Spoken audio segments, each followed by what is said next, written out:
জয় মা তারা। ধনু লগ্ন, ধনু রাশি।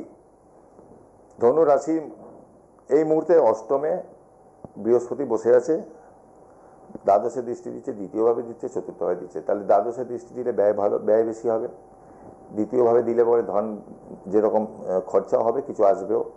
চতুর্থভাবে দৃষ্টি দিচ্ছে, গৃহের জায়গাটা অন্তত কিছুটা বেটার হলো, যেহেতু চতুর্থে শনি বসে রয়েছে, রাশি সাপেক্ষ হোক লগ্ন সাপেক্ষ হোক, সেই জায়গাটা বৃহস্পতির দৃষ্টি পড়ায় কিছুটা ভালো হলো। ওভারঅল ধনু লগ্ন, ধনু রাশির জাতক জাতিকাদের জন্য খুব একটা খারাপ নয়। তবে আমি বলবো যে ধনুর যারা আছেন তাদের মায়ের হেলথ নিয়ে একটু প্রবলেম দেবে এই মুহূর্তে, মায়ের শরীর স্বাস্থ্য নিয়ে সমস্যা হবে।